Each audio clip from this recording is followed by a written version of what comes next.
Hi there, I'm Teresa. Welcome to Dazzling in the Kitchen. Today, honey, I want to dazzle you with my juicy, succulent ribeye steak. Whether it's date night and you want to wow your man or your woman with a beautiful steak, I got you covered right now. So now, first and foremost, when you're thinking about a steak, there's a few things that you need to consider. You need to think about the thickness of your steak, and you want a little bit of fat. So come a little closer, honey. I want you to see this.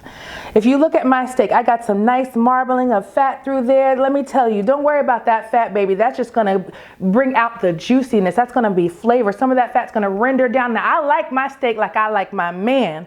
Honey, can you look up at me again? I said I like my steak like I like my man. Thick, baby. So it's like my man. Thick, baby. It's about at least 1 inch to 1.5 inches thick, because you want to make sure you get a good sear, but you want it to still be juicy on the inside. Okay, before you start anything, what you want to make sure is that your steaks are room temperature. If you get an ice cold steak, honey, you're going to be all over the place by the time this bad boy is done. So what you want to do is get a steak. You can leave it out for at least 30 to 45 minutes. Just bring it down to room temperature. And then what you're going to do, you don't want any moisture. Moisture is not going to be your friend, because you want all of your good flavors that you're going to pack onto the top. You want them to stay there and create a nice crust. But if you have any moisture or water on your steak, that is going to be a problem. All that stuff is going to fall off, and you're just going to have some gray, sad little steaks. We don't want that today. So we're going to get a paper towel, and you're just going to blot any excess liquid that you got on your steak. Now, I know that everybody likes a different cut. My favorite cut just happens to be ribeye. It's just something beautiful about the steak. It just comes out so juicy. I know a lot of people like a porterhouse or a filet mignon and all that good stuff. They can keep that, because this right here, this is the kind of steak that I like. I'm having technical difficulties because this bad boy is big, so you got to manhandle it like a cowboy. I got to wrangle my beef. Is it wrangle or lasso? I gotta lasso my beef. All right, let's blot all this moisture off. There we go. Now we are ready to season up, honey. All right, let's season these babies up really good. I wanna get her dressed, honey. Well, I don't wanna say her, because steaks are man food in my opinion, and I'm allowed to have my opinion, honey. So I'm gonna season him up, get him all dressed up in his suit and tie. So let me go ahead with some salt and pepper. You want a nice coarse salt, and you're gonna get a nice covering on it. You don't want it to be just lightly dusted, because we are building our crust, and that crust is gonna give you the flavor that you want. So get a nice crust of that salt. All right, we're gonna get some black pepper. The more layers of seasoning that you put on this is the nice shell that you're gonna get. Just like when you get that nice restaurant style steak and it's got that nice crusty outside and is juicy on the inside, this is what we're building right here by putting this tuxedo on our steak man here, okay? There we go. Now, of course, I have to have some garlic powder, the love of my life. Y'all think I'm playing about the love of my life. I love me some garlic powder. I don't know anything that I cook except dessert that I don't put garlic powder in. All right. And I got some good smoked paprika. Love this stuff. And see, it's winter here. Now, I will pull out my grill all year long. I don't mind grilling in the winter, but just today, I wanted to go ahead and get these steaks whipped up right here in my kitchen, because I do like that smokiness on my grill. But let me tell y'all, when the summer comes, I got you covered. All right. The smoked paprika is going to give us the smokiness we looking for in our steak. And a little bit of chili powder. This is just going to give it a nice rustic taste. A little bit of depth. All right. We want to give it a little rub, and then we're going to turn it over and get the other side seasoned up. Let me get some protection on here. Because this is how I roll. Little blue glove. Give us some love. Oh yes, baby, I know that feels good. Don't you like that, honey? I could have been a masseuse, but you know, I need to be able to eat after I do my rub down. So we're just gonna give this love to this to this steak today. You wanna press that all in. There we go. And I can already tell, oh, this is gonna be so tender. I could just feel how my meat is nicely marbled. That fat is gonna give you that juiciness. Trust me when I tell you. All right, let's turn it over and do the other side. All right, we're getting that other side patted down nicely so that it can just absorb those flavors right into the surface of that meat. Ooh, this is gonna be beautiful. Y'all, somebody gonna fall in love with you after you make this steak of mine. Trust me. All right, so we're gonna let that sit and just soak in. Now, what we wanna do, let me get rid of this. Oh, put that in my trash right there. So we're gonna go ahead, I got an electric grill pan that I'm gonna use today. I like to do my steak all kinds of ways. I like a cast iron skillet steak. I like my steaks on the grill.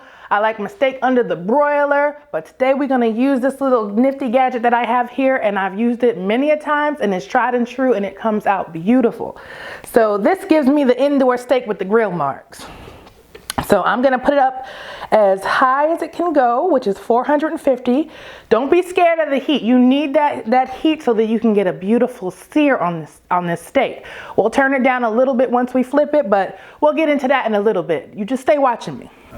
All right, my loves, our grill is nice and hot. I'm gonna put a little canola oil. I have two types of oils that I like to use because this helps me with the heat tolerance. You need a nice high heat, and every oil can't tolerate that heat. This is not the time where you wanna bring out the extra virgin olive oil. So I have some canola oil right here.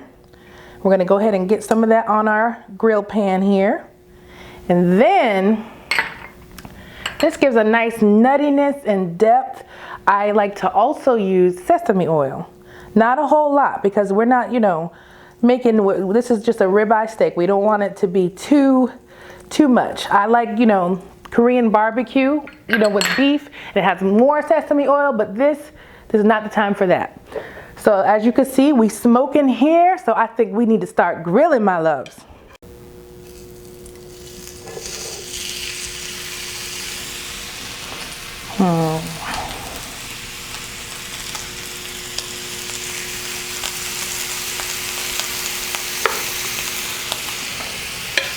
Okay, now that our steaks are on, you do not want to move them. Don't touch them. Just let them be and let them just go ahead and get that beautiful sear on there. I know you're going to be tempted, but at least give it about 4 minutes or so you can get a nice crisp sear on that one side before we flip it over. Come a little closer, honey. I want you to see this. All right, we're getting ready to go ahead and give this a flip. They've been going for about 4 minutes. Look at those grill marks. That's what you want, that juicy restaurant style crisp seared shell. This is why I use this grill pan, because I like to see those lines in my steak. All right, so now that I gave them a flip, we're gonna go ahead and turn our heat down just a little bit. So it's on 450, I'm gonna go to about 425, 400. Because that's gonna sit for about another 7 to 8 minutes. I like a good medium well steak. I can go medium to medium well. So I'm just gonna go for about 7 more minutes on this side, honey, and this is gonna be so delightful. Mwah! Okay, our steaks have been going on the other side for 8 minutes. What I'm gonna do is go ahead and lift this bad boy up, and we're gonna sear that good old fat on the sides. You want to make sure you get a nice sear on the fat so it can be colorful no matter which way you turn. I like my food colorful.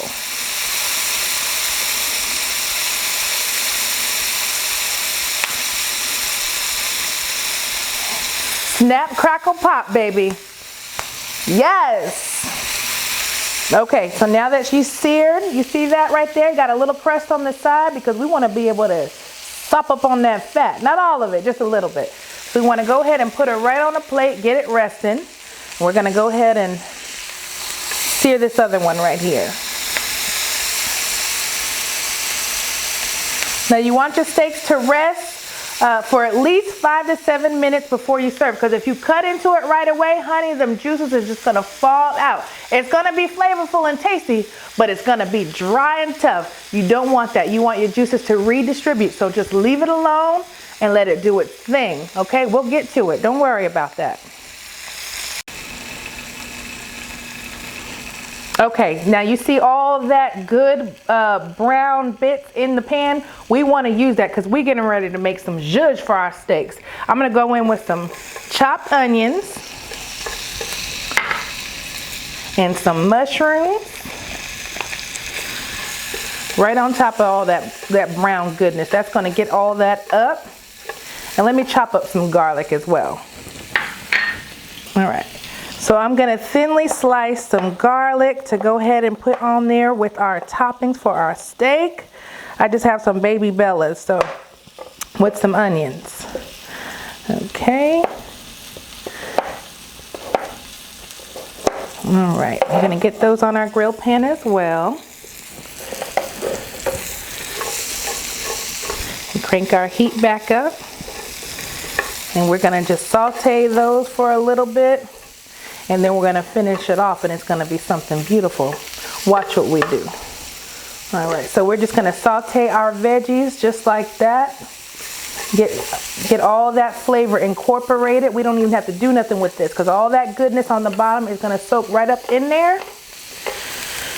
All right, last thing we have 2 other steps. We're going to just throw in a little bit of, I have some dry parsley here. If you have fresh parsley, do your thing, honey.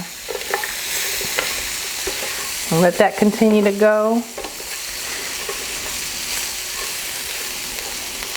Yes, this is gonna make our steak from great to fan-freaking-tastic. All right, now we're just gonna add in about a tablespoon of butter to pick up all that goodness. And let that melt right in there. And that's gonna make our steaks magnificent, loves. I'm telling you, if you don't have a Valentine yet, you're gonna have one this year. All right, so our sauteed veggies are done. They're nice and tender. We're gonna go ahead and top our beloveds with this. This is our zhuzh right here. Let me tell y'all something. Where is your Valentine? I know we're a little early, but see, I'm in love with these steaks right now, so all I can think about is hearts. I'm a heart eye emoji right now. Put those right on top. All right, our sleepy steaks have been resting for about 7 minutes, so now I'm about to dig in. I'm about to show y'all how to get things going with this ribeye steak. All right, so let me just, I can't even hold my fork. I got the shakes right now. All right, let me cut into this so you can see what I mean, how beautiful and tender and juicy this is gonna be. Let me go right into the center so you can see what I'm talking about. Look at that. You see that? That light pink center, that's what I mean when I say medium well. That's all I need. If you like yours medium or medium rare, you just go for about 5 minutes on the other side rather than 8 minutes like I did. But I need to have a bite of this. Let me just go ahead and get a nice piece here. Y'all, my mouth is watering. This doesn't make any sense. All right, get a little mushroom in that bite. All right, I'm going in. Y'all pray for me.